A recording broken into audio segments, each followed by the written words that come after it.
ค่ะไอซ์คีโตพาวนะคะมีสมาชิกเข้ามาเพิ่มหลายคนมากเลยในเพจเราเพราะฉะนั้นตอนนี้ก็คิดว่าทำวิดีโอดีกว่าจะได้แนะนำตัวเองอย่างเป็นทางการด้วยนะคะก็ไอซ์จบเภสัชมหิดลนะคะรุ่น25นานมากแล้วก็รหัส26อะค่ะตอนนี้ทำงานอยู่บริษัทยาแห่งหนึ่งในสวิตเซอร์แลนด์นะคะแล้วก็มาเริ่มสนใจคีโตเจนิกเนี่ยเพราะว่าเอ็กซ์ไซส์ก็เยอะไดเอทมาทุกวิธีแล้วถ้าใครอ่านในโพสต์ปักหมุดในเพจอะไรก็คงจะรู้ว่าแบบชนีนี่ลองมาเยอะมากแล้วจนกระทั่งมาเจอไดเอทที่มันไม่ต้องเหนื่อยมากไม่ต้องออกกำลังกายดังควายถึกแล้วก็น้ำหนักก็ลดด้วยล่ะคือถ้าดูโพสต์อื่นตอนนี้ก็จะเห็นว่าในช่วงที่ออกกำลังกายเยอะมากเนี่ยใช้เวลาตั้ง4 เดือนเนี่ยก็จะลดน้ำหนักได้เท่าตอนนี้ใช้เวลาแค่2 เดือนเองในระยะเวลาครึ่งหนึ่งมีเวลาไปทำอย่างอื่นเยอะมากแต่ก่อนนี้ออกกำลังกายคาร์ดิโอ400 นาทีต่ออาทิตย์หมายถึงออกกำลังกายทุกวันเวทเทรนนิ่ง3 วันไม่ต้องทำอะไรกันแล้วนะคะก็ตอนนี้ชีวิตดีขึ้นมากเลยแถมได้ทานอาหารอร่อยแบบที่ชอบคราวนี้เรามาทำความเข้าใจกันก่อนสำหรับคนที่เพิ่งเข้ามาใหม่แล้วก็มันคืออะไรหรอคีโตเจนิกคืออะไรแล้วก็หรือว่าคนที่ทานคีโตเจนิกอยู่แล้วก็อยากจะอธิบายให้เพื่อนๆหรือว่าครอบครัวฟังว่าแบบเฮ้ยฉันไม่ได้ผิดปกตินะที่ฉันไม่ทานแป้งโอเคนะคะก็คีโตเจนิกไดเอทเนี่ยก็คือไดเอทที่มี low very low carb หมายถึงว่าปริมาณของคาร์โบไฮเดรตต่ำมาก high fat เราทานแฟตเยอะมากนะคะเราทานไขมันเป็นหลักเลยแล้วก็moderate protein moderate protein คือโปรตีนในปริมาณกลางๆคนก็จะคิดว่าเอ๊ะแล้วมันเหมือนแอดกินไหมล่ะเหมือนแอดกินไดเอทไหมแอดกินเนี่ยโปรตีนยังสูงอยู่นะคะก็เน้นทานโปรตีนแล้วก็ไขมันไม่สูงเท่าไหร่คาร์บต่ำแน่นอนอันนั้นเป็นโลคาร์บไดเอทอย่างหนึ่งอีกไดเอทก็คือพาเลโอนั่นเขาเน้นทานอาหารจากธรรมชาติก็จะแตกต่างกันไปคราวนี้คีโตเจนิกไดเอทเนี่ยมันดียังไงนอกจากแบบคุณจะเห็นว่าเฮ้ยมันบูมนะมันลดน้ำหนักได้ดีจริงๆแล้วเนี่ยเรามาเน้นเรื่องสุขภาพด้วยนะคะอยากจะอธิบายว่าคนปกติเนี่ยเวลาทานแป้งทานน้ำตาลเนี่ยเราอาหารปกติที่เราทานคนไทยเราเนาะเราก็กินข้าวเนาะกินทานข้าวเข้าไปมันก็จะจากแป้งมันก็จะเปลี่ยนเป็นน้ำตาลหรือกลูโคสในกระแสเลือดพอเรามีน้ำตาลในกระแสเลือดเนี่ยเราก็ต้องตับอ่อนแล้วก็จะหลั่งอินซูลินออกมาเพื่อจะได้เก็บน้ำตาลในเลือดเนี่ยเอามาใช้เป็นพลังงานแต่ว่าเฮ้ยมันใช้ไม่หมดทำยังไงดีมันน้ำตาลมันเยอะเกินก็เปลี่ยนกลูโคสนั้นมาเป็นไขมันนะคะก็เก็บเข้าไปที่ต้นขากับหน้าท้องผู้หญิงก็มีทั้งแขนด้วยนะคะก็ไป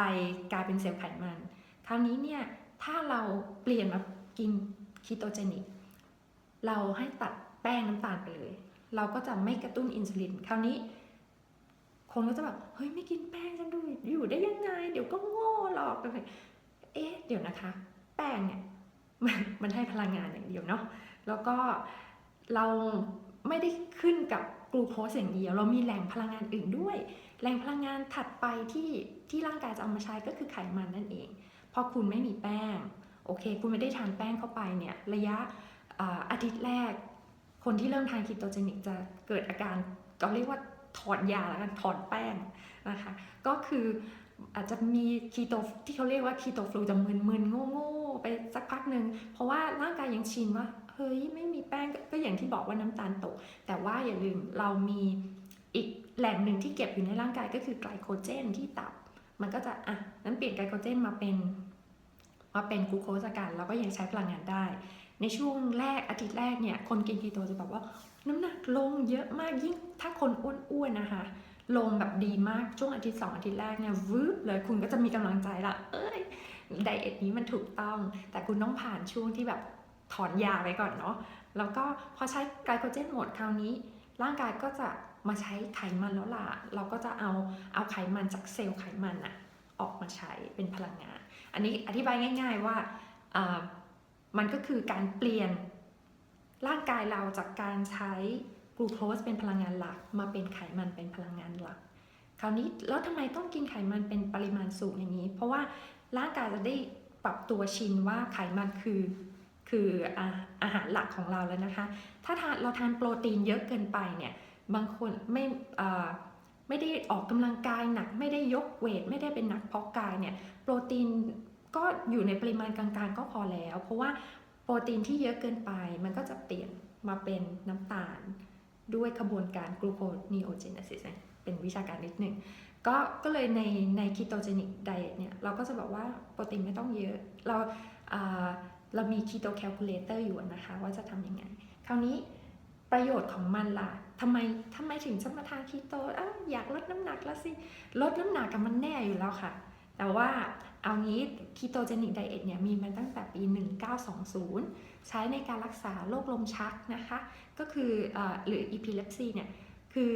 คุณหมอตั้งแต่ปี 1920 เนี่ยก็มีการทดลองมามันใช้ผลได้ดีมากโดยเฉพาะในเด็ก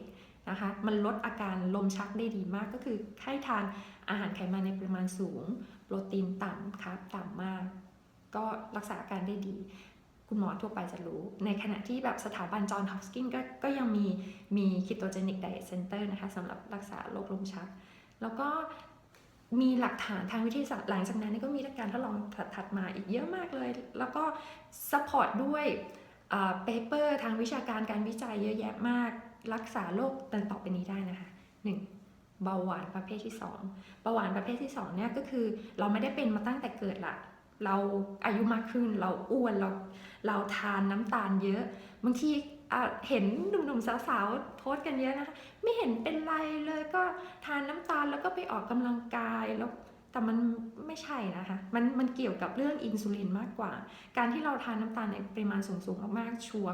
คุณยังหนุ่มยังสาวเนี่ยมันยังไม่มีอาการอะไรพอหลังจากนี้แล้วนะผ่านไปวัยกลางคนเป็นต้นไปเนี่ยโรคมันจะเริ่มมาละมันจะมีอินซูลินรีสิสแตนต์มันจะเริ่มพอเบาหวานมา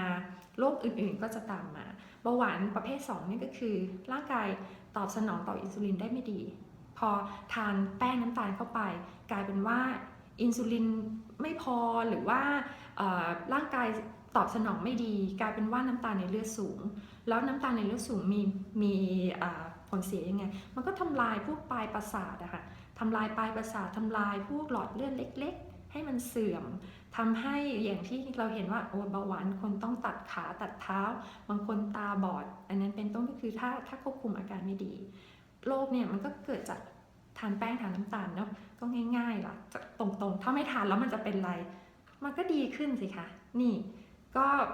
พี่ชายของสามีก็บอร์เดอร์ไลน์คือกำลังจะเป็นเบาหวานคุณหมอที่เยอรมันก็สั่งเลยคุณทานคีโตเจนิกนะไม่งั้นคุณต้องทานยาพี่ชายทานไป3 เดือนลดไป18 กิโลผลเลือดดีมากกลายเป็นคนใหม่ไปเลยอันนี้ก็เป็นตัวอย่างหนึ่งว่าจริงๆแล้วมันมีเปเปอร์มีการวิจัยรับรองอันนี้แน่นมากนะคะเบาหวานประเภทที่2รักษาได้มันแต่ก่อนเรียนมาเหมือนกันโรคเรื้อรังรักษาไม่ได้คุณต้องกินยาตลอดชีวิตเป็นเภสัชบอกว่าคุณป้าต้องทานยาไปตลอดชีวิตนะคะเฮ้ยมันรักษาได้นะอันที่2อันที่อยากจะเน้นอีกอันหนึ่งก็อย่างที่รู้3ละกันเพราะว่าอันแรกคือลมชักรักษาได้อยู่แล้วอันที่2เบาหวานใช่ไหมคะอันที่3ก็จะเป็นเรื่องโรคอ้วนเป็นโรคนะคะแต่ตาม WHO กำหนดมาว่าถ้าอ้วนเกินนี้เนี่ยเขาจะเรียกว่า obesity แล้วก็คือโรคอ้วนเนี่ยมันนำพามาสู่โรคอื่นคือพอคุณอ้วนแล้วคุณก็จะเริ่มมีไขมันสูงคุณก็จะเริ่มมีเบาหวานคุณก็จะเริ่มมีข้อเข่าเสื่อมคุณจะเริ่มมีความดันสูงนู่นนี่ตามมาเต็มไปหมดเลยเพราะฉะนั้นพอลดความอ้วนได้โรคอื่นๆมันก็จะหายไปใช่ไหมคะผลการวิจัยก็เยอะมากในการใช้ low carb high fat เนี่ยในการลดน้ำหนักลดได้ดีมากด้วยนะคะได้ผลดีแล้วก็คนอยู่ในไดเอทนี้ได้นานก็แล้วอย่างที่เห็นในเพจจะบอกว่าเฮ้ยมันไม่ใช่ไดเอทนะมันเป็นวิถีชีวิตใหม่ของเราแล้วมันดีต่อคนโรคอ้วนยังไงเพราะว่านอกจากคุณจะลดได้เร็วโดยที่คุณไม่เหนื่อยมากคนอ้วนจะให้ไปออกกำลังกายมากๆข้อเข่าก็ไม่ดีนู่นนี่เอาเลือกกินหลังง่ายๆแล้วพอลดได้เร็วคนอ้วนก็มีกำลังใจนะคะหลายๆคนชีวิตใหม่เปลี่ยนไปเลยคุณลองไปเซิร์ช Google ได้ว่าแบบ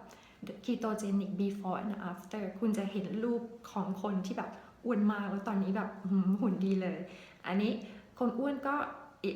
หรือคนน้ำหนักเกินคนอยากจะลดน้ำหนักโดยวิธีที่ปลอดภัยแล้วก็ได้ผลดีจริงๆนะคะก็แนะนำอันนี้แนะนำ ketogenic diet เพราะว่าคุณแค่ตัดใจจากแป้งจากน้ำตาลคุณก็ได้ผลแล้วนะแล้วก็ถ้าคุณออกกำลังกายเพิ่มอยากจะมีกล้ามมีซิกแพคมันก็มาล่ะถ้าเกิดคุณออกกำลังกายแล้วมันมีไขมันบังอยู่คุณจะเห็นไหมล่ะนะถัดไปนะคะก็จะเป็นเรื่องหลอดเลือดหัวใจโรคหัวใจและหลอดเลือดคราวนี้โรคหัวใจและหลอดเลือดดียังไงมันมีผลการวิจัยสนับสนุนแน่นมากอีกเช่นกันว่า ketogenic diet สามารถลดไขมันในเลือดได้คือเพิ่ม HDL นะคะลดไตรกลีเซอไรด์ได้แล้วก็ปรับโปรไฟล์ของ VLDL LDL เนี่ยให้มีขนาดใหญ่ขึ้นคราวนี้โปรไฟล์ไขมันดีเนี่ยมันลดอาการ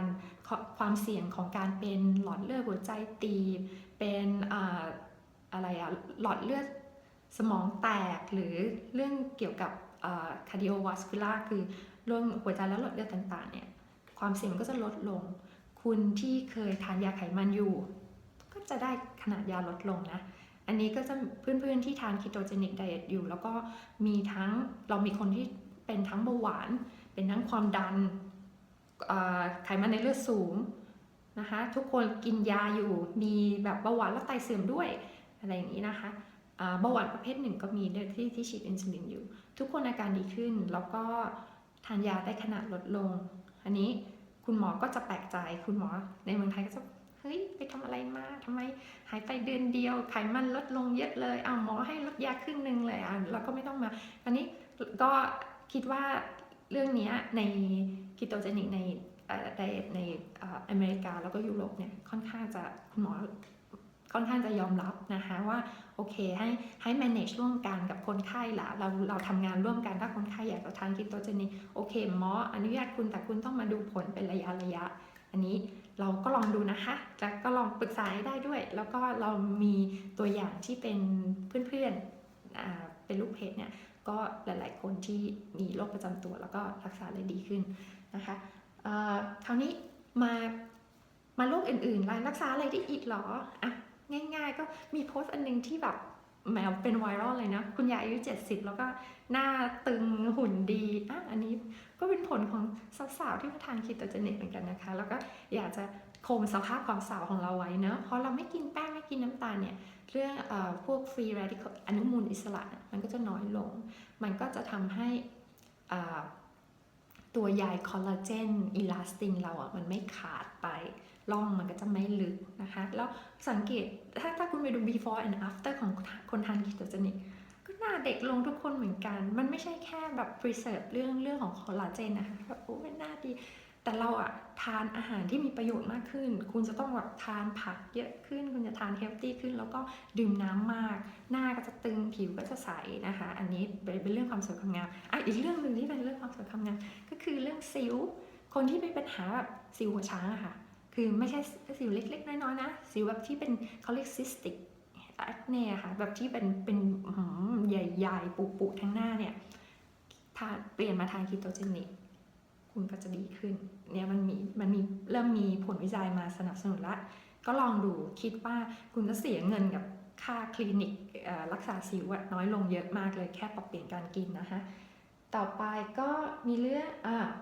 polycystic ovary syndrome หรือว่าโรคถุงน้ำรังไข่หลายใบอันนี้ก็จะเป็นโรคเฉพาะผู้หญิงที่แบบว่าจะมีอาการต่างๆกันมีผลวิจัยสนับสนุนว่ามาทานketogenicแล้วเนี่ยอาการของโรคก็จะดีขึ้นการความต้านทานต่ออินซูลินจะดีขึ้นแล้วก็ร่างไข่จะทำงานดีขึ้นเพราะฉะนั้นก็จะมีหมอในเมืองนอกนะคะในคลินิกผู้มีบุตรยากเนี่ยเขาจะแนะนำให้คุณพ่อคุณแม่ไปทานketogenic diet โดยเฉพาะคุณแม่เนี่ยเพราะว่ารังไข่ก็จะผลิตไข่ได้ดีขึ้นทำงานได้ดีขึ้นนะคะก็มีเคสที่แบบว่าเริ่มทานketogenicแป๊บนึงท้องเลยลองมาตั้งนานแล้วไม่เห็นจะท้องนะคะก็อันนี้ก็มีผลวิจัยสนับสนุนด้วยถัดไปก็เป็นเรื่องมะเร็งนะคะมะเร็งก็เริ่มมีผลวิจัยแล้วว่าใช้ในการช่วยด้วยกันกับการรักษาทางการแพทย์เนี่ยอย่างยาคีโมหรืออะไรก็ทานketogenicร่วมไปด้วยเพราะว่าก็มีทฤษฎีที่ว่า เซลล์มะเร็งเติบโตในน้ำตาลถ้าเราไม่มีน้ำตาลมันก็จะดีขึ้นแถมการทานคีโตเจนิกนั้นมันลดการอักเสบในร่างกายนะคะก็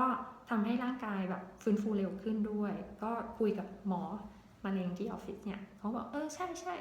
ก็เขาก็ใช้พวกหมอมะเร็งที่ยุโรปเนี่ยก็ใช้อยู่นะคะให้คนไข้ทานคาร์บต่ำมากแล้วก็โปรตีนปานกลางแต่ว่าไฮไขมันสูงนะคะอันนี้ก็เป็นอีกทางเลือกหนึ่งเนาะแต่ไม่ใช่ว่าหยุดยำอะไรมาเลยนะคะคือก็ทานคู่กันไปแล้วสุขภาพจะดีขึ้นถัดไปเป็นเรื่องของโรคทางระบบประสาททั้งหลายนะคะอย่าง bipolar depression แมเนียหรือนู่นนี่แต่ว่าโรคทางระบบประสาทเนี่ยก็กลไกมันจะซับซ้อนหน่อยแต่ว่าในเมื่อโรคทางสมองอย่างลมชักอ่ะมันรักษาได้ดีเขาก็เลยคิดว่าเนี่ยผมเป็นยังไงเขาก็เลยคิดมันก็มาศึกษากลไกอื่นแล้วกันปรากฏว่าโรคทางระบบประสาทมันมีความการทำงานของภายในนะคะผิดปกติคีโตเจนิกเนี่ยก็สามารถทำให้การทำงานภายในเซลล์ประสาทเนี่ยมันดีขึ้นกลายเป็นว่าอาการดีขึ้นอันนี้ก็ยังต้องรอผลวิจัยเพิ่มเติมเรามาสรุปว่า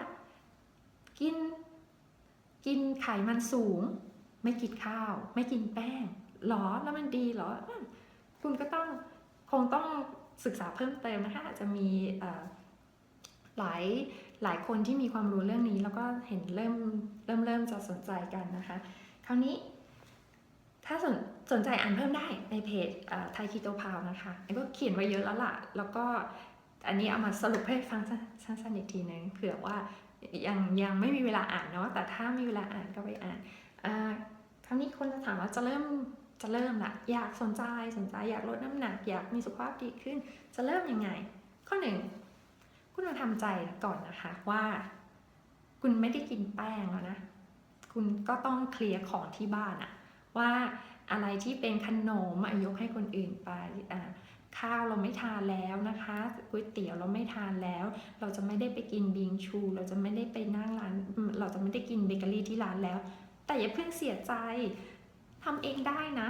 กินขนมทุกวันนะทำชีสเค้กทานเองทำช็อกโกแลตเค้กทานเองสูตรขนมคีโตเจนิกเยอะมากทำง่ายด้วยก็เคลียร์ของที่บ้านไปว่าเราจะเริ่มทานละข้อ2คราวนี้เราก็เข้ามาคำนวณว่าสารอาหารที่เราควรทานต่อวันเป็นเท่าไหร่คือคีโตเจนิกไม่ใช่ว่าหรอฉันตัดแป้งฉันตัดน้ำตาลแล้วฉันก็กินไขมันเยอะๆเท่าไหร่ก็ได้มันไม่ใช่นะคะถ้าเราตัวแค่เนี้ยเราไปกินไขมันซะแบบทะลุเพดานที่เหลือมันจะไปเก็บไว้ไหนถ้ามันเกินกว่าที่ร่างกายเราต้องการจะใช้มันก็เก็บกลับไปเป็นไขมันอีกเพราะฉะนั้นก็เลยแนะนำว่าอยากจะทานคีโตเจนิกไปคำนวณก่อนเราจะมีบน Google เนี่ยเซิร์ชได้ Keto Calculator มีหลายตัวเดี๋ยวจะลงลิงก์ไว้ให้นะคะว่าตัวไหนแนะนำเนาะแล้วก็คนที่ยกเวทก็จะมีอีกลิงก์หนึ่งแนะนำลองไปกรอกดูคุณก็จะได้ค่าแคลอรี่ที่คุณควรทานต่อวันแล้วก็มันก็จะดีเทลว่าคาร์โบไฮเดรตเราเซตไว้ที่ไม่เกิน20นะคะแล้วคาร์โบไฮเดรตที่เราอนุญาตเนี่ยก็คือเป็นคาร์โบไฮเดรตจากผักเนาะไม่ใช่ว่าหรอ20 กรัมข้าวเหนียวปั้นหนึ่งได้ไหมไม่ใช่นะคะข้าวเหนียวกินไปเปลี่ยนเป็นกลูโคสแล้วก็อินซูลินก็ออกมาอยู่ดีเพราะฉะนั้นกลูโคสที่คาร์โบไฮเดรตที่เราบอกว่า20 กรัมเนี่ยมาจากแบบมะเขือเทศบรอกโคลีอะไรอย่างเงี้ยค่ะแล้วก็เราให้ทานชีสทานโยเกิร์ตมันก็จะมีคาร์บบ้างเล็กๆน้อยๆเพราะฉะนั้นเก็บโควต้า20 กรัมเนี่ยไว้สำหรับผักกับอาหารอื่นที่อนุญาตเนาะแล้วก็โปรตีนเราก็จะในแคลคูลเลเตอร์ก็จะบอกขนาดกลางๆนะคะไม่ต้องทานเยอะถัดไปเป็นไขมันคุณต้องทานไขมันเนี่ย 75% ของแคลอรี่ที่ต้องการทั้งหมดนะคะไม่ใช่ 75% ของอะไรของแคลอรี่สมมติว่าอย่างไอเนี่ยได้แคลอรี่ต่อวัน 1,300 แคลอรี่ 75% ของ 1,300 แคลอรี่ต้องมาจากไขมันนะคะแล้วก็โปรตีนเนี่ยอยู่ที่ 20% คาร์บเอาให้20 กรัมคือไม่เกิน 5% นะคะพอคุณคำนวณได้ละเริ่มได้ละตั้งใจจะจัดการเริ่มทานคีโตเจนิกได้ละ ขั้นถัดไปข้อ 3เวลาคุณจะเริ่มคุณควรจะศึกษาเพิ่มเติมอีกนิดนึงว่าเมื่อคุณตัดแป้งตัดน้ำตาลแล้วเนี่ยอาทิตย์แรกคุณจะมีคีโตฟลูจะมึนๆบางคนคลื่นไส้บางคนมีไข้ต่ำๆไม่สบายรู้สึกไม่สบายตัวแต่พอคุณผ่านช่วงนี้ไปได้เนี่ยคุณจะสบายเลยแบบพลังงานคุณจะเหลือเฟือมากหลายคนถามว่าค่อยๆลดได้ไหมค่อยๆแบบตัดแป้งตัดน้ำตาลไปเรื่อยๆคือมันได้อะค่ะได้แต่ว่าผลมันจะช้าหน่อยนะคือก็แล้วแต่คนนะคะแต่ว่าถ้าแนะนำคิดว่าหักดิบไปเลยคือถ้าคุณจะเริ่มพรุ่งนี้นะก็ตัดใจเลยว่าไม่ทานเพราะว่าผลของคีโตฟลูมันจะมีอยู่แค่เนี้ยไม่เกิดอาทิตย์หนึ่งเนี่ยคุณก็จะดีขึ้นแล้วคุณจะหายเร็วแต่ถ้าคุณค่อยๆทานโลคาร์บมาก่อนพอคุณทานโลคาร์บมันก็จะมันจะโหยอะค่ะพอเรากินแป้งกินน้ำตาลสักพักหนึ่งคุณก็จะอยากกินอีกผลสำเร็จมันจะมาช้าแทนที่คุณจะแบบว่าตั้งใจเอาไปเลยนะคะก็แล้วแต่คนละกันแต่ก็หลายคนก็แนะนำตัดใจเนาะไหนๆจะเริ่มแล้วเนาะเสร็จแล้วเราจะทานเราไม่รู้ว่าเราจะทานอะไรดีแล้วไอ้มีลิสต์ให้นะคะว่าอาหารที่เราอนุญาตให้ทานในคีโตเจนิกคืออะไรบ้างอย่างที่บอกว่าแป้งน้ำตาลอะไรตัดออกไปเลยพวกข้าวขนมปังทั้งหลายนะคะที่คุณรู้อะไรอีกที่ทานได้ก็จะมีผักใบเขียวทานได้ไม่อั้นเลยยกเว้นผักพวกที่เป็นหัวใต้ดินอย่างพวกแครอทมันฝรั่งพวกนี้มันแป้งเยอะนะคะอะไรที่ทานไม่ได้ผลไม้คุณบอกโอ๊ยแล้วฉันจะเอาวิตามินมาจากไหนไม่ได้ทานผลไม้เราได้ทานจากผักนะคะแล้วก็ผลไม้เนี่ยจริงๆน้ำตาลมันสูงมากผลไม้ที่อนุญาตให้ทานในคีโตเจนิกก็คือพวกเบอร์รี่เบอร์รี่แพงเมืองไทยซื้อเบอร์รี่แช่แข็งก็ได้ ถูกหน่อยแล้วก็ที่ทานได้อีกก็คือมะพร้าวเนื้อมะพร้าวนะคะเนื้อมะพร้าวทานได้ผลไม้ที่เรานับเป็นผลไม้ก็คืออะโวคาโดคุณก็จะบอกว่าเฮ้ยแพงแต่เห็นน้องๆที่เมืองไทยบอกมีโครงการหลวงนะมีเดี๋ยวนี้อะโวคาโดก็ปลูกได้ในเมืองไทยแล้วเนาะแล้วก็ราคาโอเคด้วยก็อะโวคาโดก็เป็นแหล่งไขมันที่ดีนะคะอันที่อนุญาตให้ทานจริงๆเลยก็คือเนื้อสัตว์คราวนี้พวกสายออกกำลังกายกินอกไก่มานานมากแล้วคราวนี้คุณได้กินหมู3 ชั้นนะคะกับหนังไก่ย่างอะไรพวกนี้นะคะก็คือเนื้อสัตว์เนี่ยแนะนำให้ทานเป็นเนื้อสัตว์ติดมันแล้วก็บอกอุ้ยไขมันไม่ดีแต่จริงๆแล้วเนี่ยมันทฤษฎีที่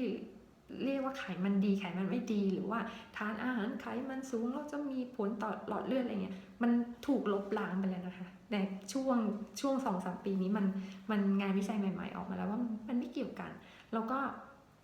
ในคีโตเจนิกเนี่ยเราไม่ได้แบบว่าคุณไปกิน3 ชั้นตลอดเวลาไม่ใช่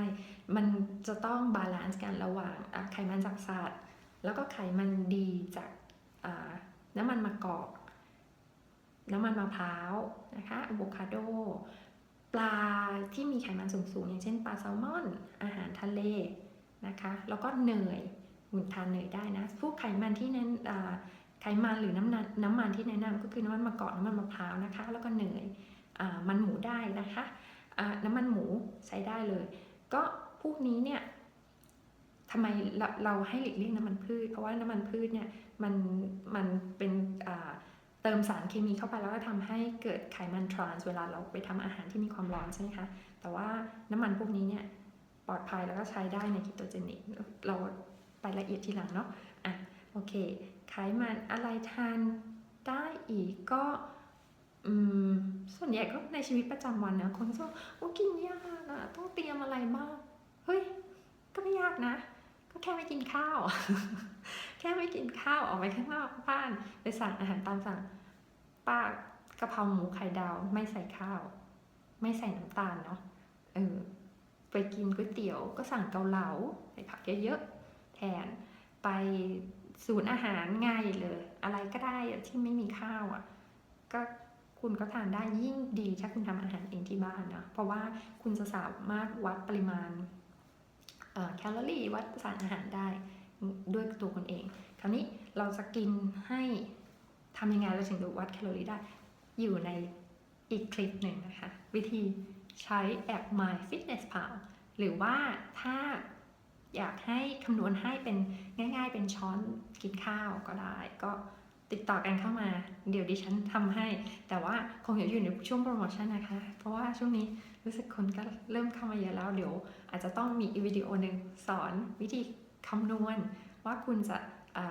ใช้ได้สารอาหารต่อวันเป็นเท่าไหร่แล้วก็แปลกลับมาเป็นง่ายๆยังไงนะคะคราวนี้คงจะแค่นี้ก่อนคาดว่าสั้นๆเนาะก็25 นาทีเนาะก็คงจะสามารถอธิบายให้เข้าใจได้บ้างว่า ketogenic diet คืออะไรอธิบายให้คนที่บ้านคนที่คุณรักเข้าใจนะคะว่าการทานอาหารแบบนี้มันดูแปลกเนาะไม่กินข้าวเนาะคนก็จะล้อคุณนะแต่ว่าเฮ้ยทำไมมันผอมลงวะไม่กินขาหมูทุกวันเลยทำไมมันผอมลงนะคะก็อธิบายได้ว่าก็มาทาน ketogenic diet ได้ผลทางสุขภาพได้ผลทั้งทางร่างกายรูปร่างที่ดีขึ้นสุขภาพที่ดีขึ้นชะลอแก่แล้วที่สำคัญคือคุณจะไม่ง่วงตอนบ่ายต่อไปแล้วนะเพราะว่าร่างกายคุณสมองคุณไม่ได้ขึ้นกับน้ำตาลไม่ได้ขึ้นกับกลูโคสในเลือดอีกต่อไปคุณจะมีพลังงานสูงทั้งวันเพราะว่าพลังงานมันได้จากไขมันในตัวคุณเองนะคะเราจะไม่เป็นทาสแป้งและน้ำตาลต่อไปทำเพจนี้เพราะว่าห่วงใยสุขภาพของคนไทยนะคะคนไทยเราเป็นเบาหวานเนี่ยเยอะมาก11 คนเป็นเบาหวาน1 คนนะคะถ้าเราสามารถปรับเปลี่ยนพฤติกรรมการกินของเราได้เนี่ย